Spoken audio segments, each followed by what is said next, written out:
ਸਤਿ ਸ਼੍ਰੀ ਅਕਾਲ, ਨਮਸਕਾਰ ਸਾਰਿਆਂ ਨੂੰ। ਚੇਤਨ ਭਾਰਤ ਲਰਨਿੰਗ ਦੇ ਵਿੱਚ ਤੁਹਾਡਾ ਸਵਾਗਤ ਹੈ। ਆਪਾਂ ਪੜ੍ਹ ਰਹੇ ਸੀ ਐਂਸ਼ੀਐਂਟ ਹਿਸਟਰੀ ਆਫ ਪੰਜਾਬ ਅਤੇ ਇਸ ਨੂੰ ਕੰਟੀਨਿਊ ਕਰਦੇ ਹਾਂ।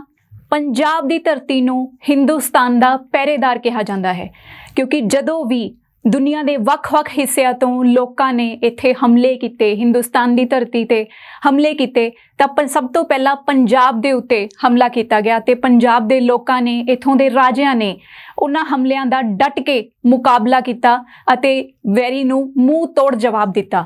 ਅਤੇ ਆਪਾਂ ਹੁਣ ਪੰਜਾਬ ਦੀ ਧਰਤੀ ਤੇ ਹੋਏ ਹਮਲਿਆਂ ਬਾਰੇ ਪੜਾਂਗੇ ਅਤੇ ਵੱਖ-ਵੱਖ ਵੰਸ਼ ਦੇ ਦੌਰਾਨ ਪੰਜਾਬ ਦੀ ਕੀ ਹਾਲਤ ਸੀ ਉਸ ਦੇ ਬਾਰੇ 'ਚ ਚਰਚਾ ਕਰਾਂਗੇ। ਰਾਈਟ, ਤਾਂ ਸਭ ਤੋਂ ਪਹਿਲਾਂ ਆਰੀਅਨਸ ਬਾਰੇ ਪੜ੍ਹਦੇ ਹਾਂ। ਆਰੀਅਨਸ ਜੋ ਸਨ ਉਹ ਸੈਂਟਰਲ ਏਸ਼ੀਆ ਤੋਂ ਇੰਡੀਆ ਦੇ ਵਿੱਚ ਆਏ ਅਤੇ ਉਹਨਾਂ ਨੇ ਨਾਰਥ ਵੈਸਟਰਨ ਪਾਰਟ ਦੇ ਉੱਤੇ ਆਪਣਾ ਜੋ ਹੈ ਆਪਣੇ ਕਬਜ਼ਾ ਆਪਣਾ ਕਰ ਲਿਆ, ਉੱਥੇ ਉਹ ਆ ਕੇ ਵਸ ਗਏ। ਰਾਈਟ, ਤਾਂ ਇਸ ਦੇ ਨਾਲ ਹੀ ਸ਼ੁਰੂਆਤ ਹੁੰਦੀ ਹੈ ਵੈਦਿਕ ਕਾਲ ਦੀ। ਰਾਈਟ, 1500 BC ਤੋਂ ਵੈਦਿਕ ਪੀਰੀਅਡ ਸ਼ੁਰੂ ਹੁੰਦਾ ਹੈ। ਇਸ ਆਰੀਅਨਸ ਦੇ ਕਾਲ ਨੂੰ ਵੈਦਿਕ ਕਾਲ ਕਿਉਂ ਕਿਹਾ ਜਾਂਦਾ ਹੈ? ਕਿਉਂਕਿ 4 ਵੇਦਾਂ ਦੀ, ਰਿਗਵੇਦ, ਸਾਮਵੇਦ, ਅਥਰਵਵੇਦ ਅਤੇ ਯਜੁਰਵੇਦ ਦੀ ਰਚਨਾ ਆਰੀਅਨਸ ਦੇ ਟਾਈਮ ਤੇ ਹੀ ਕੀਤੀ ਗਈ। ਪੁਰਾਣਾਂ ਦੀ ਰਚਨਾ, ਉਪਨਿਸ਼ਦਾਂ ਦੀ ਰਚਨਾ ਆਰੀਅਨਸ ਦੇ ਟਾਈਮ ਤੇ ਕੀਤੀ ਗਈ। ਆਪਣੇ ਮਹਾਭਾਰਤ ਅਤੇ ਰਾਮਾਇਣ ਦੀ ਰਚਨਾ ਜੋ ਹੈ ਆਰੀਅਨਸ ਦੇ ਟਾਈਮ ਤੇ ਹੀ ਹੋਈ। ਰਾਈਟ, ਅਤੇ ਆਰੀਅਨਸ ਜੋ ਸਨ ਇਹਨਾਂ ਦਾ ਮੁੱਖ ਕਿੱਤਾ ਐਗਰੀਕਲਚਰ ਸੀ, ਖੇਤੀਬਾੜੀ ਇਹਨਾਂ ਦਾ ਮੁੱਖ ਕਿੱਤਾ ਸੀ ਅਤੇ ਇਹ ਫਸਲਾਂ ਉਗਾਉਂਦੇ ਸਨ, ਵੀਟ, ਰਾਈਸ, ਬਾਰਲੇ। ਰਾਈਟ, ਬਾਰਲੇ ਕੀ ਹੁੰਦਾ ਹੈ? ਜੌਂ। ਠੀਕ ਹੈ, ਬਾਰਲੇ ਇਹਨਾਂ ਦੀ ਮੇਜਰ ਕ੍ਰੌਪ ਸੀ ਅਤੇ ਡੋਮੈਸਟੀਕੇਸ਼ਨ ਆਫ ਐਨੀਮਲਸ ਕੀਤੀ ਜਾਂਦੀ ਸੀ। ਕਾਊਜ਼, ਹਾਰਸਿਸ ਐਂਡ ਬੁਲਸ ਦੀ ਡੋਮੈਸਟੀਕੇਸ਼ਨ ਇਹ ਕਰਦੇ ਸਨ। ਰਾਈਟ, ਤੇ ਇਹ ਬਹੁਤ ਮਸ਼ਹੂਰ ਹੈ ਆਰੀਅਨਸ ਦੇ ਬਾਰੇ ਕਿ ਗਾਵਾਂ, ਜਿਸ ਦੇ ਕੋਲ ਜਿੰਨੀਆਂ ਕਾਊਜ਼ ਹੁੰਦੀਆਂ ਸਨ, ਗਾਵਾਂ ਹੁੰਦੀਆਂ ਸਨ, ਉਸਨੂੰ ਓਨਾ ਹੀ ਜੋ ਹੈ ਧਨੀ ਮੰਨਿਆ ਜਾਂਦਾ ਸੀ। ਰਾਈਟ, ਤਾਂ ਇਸ ਤੋਂ ਬਾਅਦ ਆਰੀਅਨਸ ਤੋਂ ਬਾਅਦ ਆਪਾਂ ਗੱਲ ਕਰਦੇ ਹਾਂ ਅਰਲੀ ਇਨਵੇਜਨਸ ਇਨ ਪੰਜਾਬ। ਸਭ ਤੋਂ ਪਹਿਲਾਂ ਆਪਾਂ ਗੱਲ ਕਰਾਂਗੇ ਮਕਦੂਨੀਆ ਦੇ ਰਾਜੇ ਫਿਲਿਪ ਦੇ ਪੁੱਤਰ ਸਿਕੰਦਰ ਦੇ ਬਾਰੇ। ਸਿਕੰਦਰ ਦੁਨੀਆ ਨੂੰ ਜਿੱਤਣ ਵਾਲਾ ਰਾਜਾ, ਠੀਕ ਹੈ, ਜਿਸਨੇ ਪੂਰੀ ਦੁਨੀਆ ਨੂੰ ਜਿੱਤਿਆ। ਤਾਂ 321 BC ਦੇ ਵਿੱਚ ਸਿਕੰਦਰ ਪੰਜਾਬ ਤੇ ਹਮਲਾ ਕਰਦਾ ਹੈ ਅਤੇ ਉਸ ਦਾ ਸਾਹਮਣਾ ਹੁੰਦਾ ਹੈ ਆਪਣਾ ਪੋਰਸ ਦੇ ਨਾਲ। ਪੰਜਾਬ ਦੇ ਇਤਿਹਾਸ ਦੇ ਜੋ ਸਭ ਤੋਂ ਬਹੁਤ ਹੀ ਮਸ਼ਹੂਰ ਰਾਜਾ ਪੋਰਸ, ਠੀਕ ਹੈ, ਜਿਸ ਨੂੰ ਪੁਰਸ਼ੋਤਮ ਦੇ ਨਾਮ ਨਾਲ ਜਾਣਿਆ ਜਾਂਦਾ ਸੀ। ਉਹ ਜੇਲਮ ਅਤੇ ਚਨਾਬ ਦੇ ਦੁਆਬ ਦੇ ਵਿਚਕਾਰ ਦਾ ਰਾਜਾ ਸੀ। ਪੋਰਸ ਜੋ ਹੈ ਉਸਦੀ ਬਹੁਤ ਵੀਰਤਾ ਦੇ ਨਾਲ ਉਸਦਾ ਮੁਕਾਬਲਾ ਕਰਦਾ ਹੈ ਸਿਕੰਦਰ ਦਾ, ਅਤੇ ਉਹਨਾਂ ਦੇ ਵਿਚਕਾਰ ਜੋ ਬੈਟਲ ਹੋਈ ਉਸ ਬੈਟਲ ਦਾ ਨਾਮ ਹੈ ਬੈਟਲ ਆਫ ਹਿਆਦਸਪਸ। ਹਿਆਦਸਪਸ ਜੋ ਹੈ, ਜੇਲਮ ਨੂੰ ਗ੍ਰੀਕ ਦੇ ਵਿੱਚ ਹਿਆਦਸਪਸ ਕਹਿੰਦੇ ਹਨ। ਠੀਕ ਹੈ, ਤਾਂ ਉਸ ਦੇ ਨਾਮ ਤੇ ਹੀ ਇਸ ਦਾ ਨਾਮ ਜੋ ਹੈ ਬੈਟਲ ਆਫ ਹਿਆਦਸਪਸ ਪੈ ਗਿਆ। ਰਾਈਟ, ਤਾਂ ਸਿਕੰਦਰ ਜੋ ਹੈ ਪੋਰਸ ਨੂੰ ਵੀਰਤਾ ਦੇ ਨਾਲ ਲੜਦਾ ਦੇਖ ਕੇ ਦੰਗ ਰਹਿ ਜਾਂਦਾ ਹੈ। ਉਹ ਕਹਿੰਦਾ ਹੈ ਕਿ ਮੈਂ ਆਪਣੇ ਆਪ ਨੂੰ ਸਿਕੰਦਰ ਕਹਿੰਦਾ ਹਾਂ, ਪਰ ਪੰਜਾਬ ਦੀ ਧਰਤੀ ਤੇ ਆ ਕੇ ਮੈਂ ਬਹੁਤ ਸਾਰੇ ਸਿਕੰਦਰ ਦੇਖੇ। ਇੱਥੇ ਮੈਂ ਬਹੁਤ ਸਾਰੇ ਸਿਕੰਦਰਾਂ ਨੂੰ ਆਪਣੀ ਮਾਤਰ ਭੂਮੀ ਨੂੰ ਬਚਾਉਣ ਵਾਸਤੇ ਵੀਰਤਾ ਦੇ ਨਾਲ ਲੜਦੇ ਦੇਖਿਆ। ਉਹ ਪੋਰਸ ਦੀ ਵੀਰਤਾ ਤੋਂ ਬਹੁਤ ਪ੍ਰਭਾਵਿਤ ਹੁੰਦਾ ਹੈ ਅਤੇ ਉਸ ਦਾ ਰਾਜਪਾਟ ਵਾਪਿਸ ਕਰ ਦਿੰਦਾ ਹੈ। ਇਸ ਟਾਈਮ ਦੀ ਜੋ ਹੈ ਇੱਕ ਬਹੁਤ ਹੀ ਫੇਮਸ ਜੋ ਉਹਨਾਂ ਦੇ ਵਿਚਕਾਰ ਵਾਰਤਾਲਾਪ ਜੋ ਬਹੁਤ ਮਸ਼ਹੂਰ ਹੈ। ਸਿਕੰਦਰ ਪੋਰਸ ਨੂੰ ਹਰਾਉਣ ਤੋਂ ਬਾਅਦ ਉਸਨੂੰ ਪੁੱਛਦਾ ਹੈ ਕਿ ਦੱਸ ਤੇਰੇ ਨਾਲ ਕਿਸ ਤਰ੍ਹਾਂ ਦਾ ਸਲੂਕ ਕੀਤਾ ਜਾਵੇ। ਤਾਂ ਪੋਰਸ ਕਹਿੰਦਾ ਹੈ, ਨਿਡਰਤਾ ਦੇ ਨਾਲ ਕਹਿੰਦਾ ਹੈ ਕਿ ਜਿਸ ਤਰ੍ਹਾਂ ਇੱਕ ਰਾਜਾ ਦੂਸਰੇ ਹਾਰੇ ਹੋਏ ਰਾਜੇ ਦੇ ਨਾਲ ਸਲੂਕ ਕਰਦਾ ਹੈ।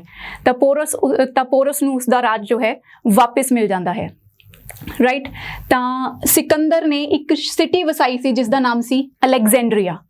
ਰਾਈਟ, ਐਂਡ ਇਸ ਤੋਂ ਬਾਅਦ ਸਿਕੰਦਰ ਦੀ ਜੋ ਸੈਨਾ ਹੈ ਉਹ ਬਿਆਸ ਦਰਿਆ ਨੂੰ ਪਾਰ ਨਹੀਂ ਕਰ ਪਾਉਂਦੀ ਕਿਉਂਕਿ ਉਸਦੇ ਸੈਨਿਕ ਜੋ ਹਨ ਬਹੁਤ ਜ਼ਿਆਦਾ ਥੱਕ ਜਾਂਦੇ ਹਨ। ਹਾਲਾਂਕਿ ਸਿਕੰਦਰ ਅੱਗੇ ਜਾਣਾ ਚਾਹੁੰਦਾ ਸੀ, ਪਰ ਉਸਦੀ ਸੈਨਾ ਇਨਕਾਰ ਕਰ ਦਿੰਦੀ ਹੈ ਤੇ ਉੱਥੋਂ ਹੀ ਉਹ ਆਪਣੇ ਦੇਸ਼ ਵਾਪਿਸ ਚਲਾ ਜਾਂਦਾ ਹੈ ਅਤੇ ਬੇਬੀਲੋਨ ਦੇ ਵਿੱਚ ਜਾ ਕੇ ਉਸਦੀ ਮੌਤ ਹੋ ਜਾਂਦੀ ਹੈ। ਰਾਈਟ, ਨੈਕਸਟ ਆਪਾਂ ਕਰਦੇ ਹਾਂ ਮੌਰੀਅਨ ਐਮਪਾਇਰ।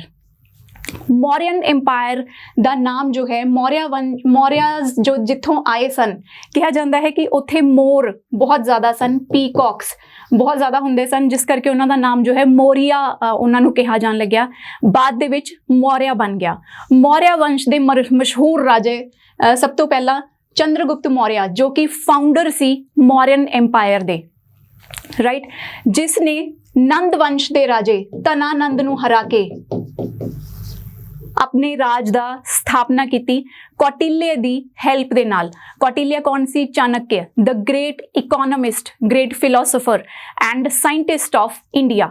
ਠੀਕ ਹੈ, ਤਾਂ ਇਸ ਤੋਂ ਬਾਅਦ ਆਪਾਂ ਕਰਦੇ ਹਾਂ ਕਿ ਮੌਰੀਅਨ ਐਮਪਾਇਰ ਜੋ ਸੀ ਚੰਦਰਗੁਪਤ ਮੌਰਿਆ ਦੇ ਟਾਈਮ ਤੇ ਬਹੁਤ ਦੂਰ ਦੂਰ ਤੱਕ ਫੈਲਿਆ ਹੋਇਆ ਸੀ। ਇਹ ਵੈਸਟ ਦੇ ਵਿੱਚ ਇੰਡਸ ਰਿਵਰ ਤੋਂ ਲੈ ਕੇ ਈਸਟ ਦੇ ਵਿੱਚ ਬੇ ਆਫ ਬੰਗਾਲ ਤੱਕ ਇਸ ਦਾ ਰਾਜ ਜੋ ਹੈ ਫੈਲਿਆ ਹੋਇਆ ਸੀ। ਬਹੁਤ ਹੀ ਕਾਬਿਲ ਰਾਜਾ ਸੀ ਚੰਦਰਗੁਪਤ ਮੌਰਿਆ।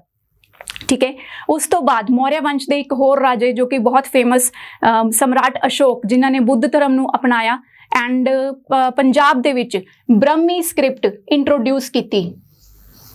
ਅਤੇ ਇਸ ਤੋਂ ਬਾਅਦ ਗ੍ਰੀਕ ਅਤੇ ਖਰੋਸ਼ਠੀ ਸਕ੍ਰਿਪਟ ਆਪਣੀਆਂ ਇਨਸਕ੍ਰਿਪਸ਼ਨਸ ਦੇ ਰਾਹੀਂ ਨਾਰਥ ਵੈਸਟ ਦੇ ਵਿੱਚ ਆਪਣੀ ਜੋ ਹੈ ਇਹਨਾਂ ਨੇ ਇੰਟਰੋਡਿਊਸ ਕੀਤੀ, ਰਾਈਟ। ਅਤੇ ਇਸ ਤੋਂ ਬਾਅਦ ਆਪਾਂ ਇੰਡੋ ਗ੍ਰੀਕਸ ਦੀ ਗੱਲ ਕਰੀਏ ਤਾਂ ਸਭ ਤੋਂ ਜ਼ਿਆਦਾ ਜੋ ਇਹਨਾਂ ਦੇ ਫੇਮਸ ਦੋ ਰੂਲਰ ਸਨ, Demetrius and Milind, right. Demetrius ਨੇ ਮਾਡਰਨ ਅਫਗਾਨਿਸਤਾਨ ਤੇ ਆਪਣਾ ਜੋ ਹੈ ਕਬਜ਼ਾ ਕੀਤਾ। ਅਤੇ ਉਸ ਤੋਂ ਬਾਅਦ ਆਪਾਂ ਗੱਲ ਕਰਦੇ ਹਾਂ ਮੋਸਟ ਨੋਨ ਇੰਡੋ ਗ੍ਰੀਕ ਮਿਨੈਂਡਰ, ਜਿਸ ਨੂੰ ਕਿ ਮਿਲਿੰਦ ਦੇ ਨਾਮ ਦੇ ਨਾਲ ਵੀ ਜਾਣਿਆ ਜਾਂਦਾ ਹੈ। ਇਸ ਦੇ ਉੱਤੇ ਜੋ ਹੈ ਬੁੱਧਿਸਟ ਇੱਕ ਲਿਟਰੇਚਰ ਲਿਖਿਆ ਗਿਆ ਹੈ ਜਿਸ ਨੂੰ ਕਿਹਾ ਗਿਆ ਹੈ Milinda Panha, very famous and very important. Milinda Panha ਇੱਕ ਬੁੱਧਿਸਟ ਲਿਟਰੇਚਰ ਹੈ। ਮਿਲਿੰਦਾ ਨੇ ਇੱਕ ਬੁੱਧਿਸਟ ਮੌਂਕ ਨਾਗਸੇਨ ਦੇ ਨਾਲ ਜੋ ਉਹਨਾਂ ਦੇ ਵਿਚਕਾਰ ਆਪਸੀ ਵਾਰਤਾਲਾਪ ਜੋ ਡਾਇਲੌਗਸ ਸਨ ਉਹ ਮਿਲਿੰਦਾ ਪੰਹਾ ਦੇ ਵਿੱਚ ਡਿਸਕ੍ਰਾਈਬ ਕੀਤੇ ਹੋਏ ਹਨ, ਰਾਈਟ। ਤਾਂ ਇਸ ਤੋਂ ਬਾਅਦ ਜੋ ਹੈ ਆਪਾਂ ਕਰਦੇ ਹਾਂ ਪੰਜਾਬ ਅੰਡਰ ਕੁਸ਼ਾਨ ਐਮਪਾਇਰ। ਕੁਸ਼ਾਨ ਵੰਸ਼ ਦਾ ਸਭ ਤੋਂ ਮਸ਼ਹੂਰ ਰਾਜਾ ਕਨਿਸ਼ਕ। ਸਭ ਤੋਂ ਪਹਿਲਾਂ ਤਾਂ ਕੁਸ਼ਾਨ ਵੰਸ਼ ਦੇ ਵਿੱਚ ਗੋਲਡ ਕੋਇਨਸ, ਕੁਸ਼ਾਨ ਵੰਸ਼ ਦੇ ਦੌਰਾਨ ਹੀ ਗੋਲਡ ਕੋਇਨਸ ਜੋ ਹੈ ਪੰਜਾਬ ਦੇ ਵਿੱਚ, ਇੰਡੀਆ ਦੇ ਵਿੱਚ ਇੰਟਰੋਡਿਊਸ ਕੀਤੇ ਗਏ ਸਨ। ਠੀਕ ਹੈ, ਐਂਡ ਕਨਿਸ਼ਕ ਜੋ ਹੈ ਇਸਨੇ ਤਕਸ਼ਸ਼ਿਲਾ ਦੇ ਵਿੱਚ ਇੱਕ ਬੁੱਧਿਸਟ ਕਾਉਂਸਿਲ ਲਗਵਾਈ ਸੀ, ਬੁੱਧਿਸਟ ਕਾਉਂਸਿਲ ਇਸਨੇ ਕਰਵਾਈ ਸੀ। ਇਸ ਤੋਂ ਬਾਅਦ ਦੌਰ ਸ਼ੁਰੂ ਹੋਇਆ ਮਹਾਯਾਨ ਬੁੱਧਿਜ਼ਮ ਦਾ। ਠੀਕ ਹੈ, ਉਹ that was during the rain of Kanishk. ਠੀਕ ਹੈ, ਐਂਡ ਇਸ ਤੋਂ ਬਾਅਦ ਆਪਾਂ ਕਰਦੇ ਹਾਂ ਗੁਪਤਾ ਐਮਪਾਇਰ ਬਾਰੇ। Punjab under Gupta empire. ਗੁਪਤਾਸ ਦੇ ਟਾਈਮ ਤੇ ਸਭ ਤੋਂ ਜੋ ਮਸ਼ਹੂਰ ਰਾਜਾ ਸੀ ਅਫਕੋਰਸ ਸਮੁਦਰਗੁਪਤ, ਉਸ ਦਾ ਰਾਜ ਦੂਰ ਦੂਰ ਤੱਕ ਫੈਲਿਆ ਹੋਇਆ ਸੀ। ਅਤੇ ਸਮੁਦਰਗੁਪਤ ਦੇ ਟਾਈਮ, ਗੁਪਤਾ ਐਮਪਾਇਰ ਦੇ ਟਾਈਮ ਤੇ ਇਸ ਨੂੰ ਜੋ ਹੈ ਕਲਾਸੀਕਲ ਏਜ ਵੀ ਕਿਹਾ ਜਾਂਦਾ ਹੈ। ਗੁਪਤਾ ਐਮਪਾਇਰ ਨੂੰ ਹਿਸਟੋਰੀਅਨਸ ਜੋ ਹਨ ਕਲਾਸੀਕਲ ਏਜ ਕਹਿੰਦੇ ਹਨ, ਕਿਉਂਕਿ ਇਸ ਟਾਈਮ ਤੇ philosophy, art, architecture, science and political ਜੋ ਐਡਮਿਨਿਸਟ੍ਰੇਸ਼ਨ ਸੀ ਉਸਨੇ ਬਹੁਤ ਹਾਈਟਸ ਦੇਖੀਆਂ, ਬਹੁਤ ਮਤਲਬ ਚਰਮ ਤੇ ਸੀ ਉਸ ਟਾਈਮ ਇੰਡੀਆ ਦੇ ਵਿੱਚ, ਰਾਈਟ। ਇੰਡੀਆ ਦੇ ਵਿੱਚ ਇਹ ਸਭ ਕੁਝ ਜੋ ਹੈ ਬਹੁਤ ਫਲਿਆ ਫੁਲਿਆ ਉਸ ਟਾਈਮ ਤੇ, ਰਾਈਟ। ਐਂਡ ਉਸ ਤੋਂ ਬਾਅਦ ਆਪਾਂ ਕਰਦੇ ਹਾਂ ਪੰਜਾਬ ਅੰਡਰ ਹੂਨਸ। ਲਾਸਟ ਲੈਕਚਰ ਦੇ ਵਿੱਚ ਜਦੋਂ ਆਪਾਂ ਇਸ ਸੰਗੋਲ ਦੇ ਬਾਰੇ ਪੜ੍ਹ ਰਹੇ ਸੀ, ਸੰਗੋਲ ਦੇ ਵਿੱਚ ਜਦੋਂ ਆਪਾਂ ਇੱਕ ਕੋਇਨ ਕੀਤਾ ਸੀ ਕਿ ਉੱਥੇ ਖੁਦਾਈ ਦੇ ਵਿੱਚ ਇੱਕ ਕੋਇਨ ਮਿਲਿਆ ਹੈ ਜਿਸ ਤੇ ਲਾਸਟ ਹੂਣ ਰਾਜੇ ਮਿਹਿਰਕੁਲਾ ਦੀ ਜੋ ਹੈ ਫੋਟੋ ਉਕਰੀ ਹੋਈ ਹੈ। ਤਾਂ ਉਹੀ ਮਿਹਿਰਕੁਲਾ ਦੀ ਆਪਾਂ ਇੱਥੇ ਡਿਸਕਸ਼ਨ ਕਰਾਂਗੇ।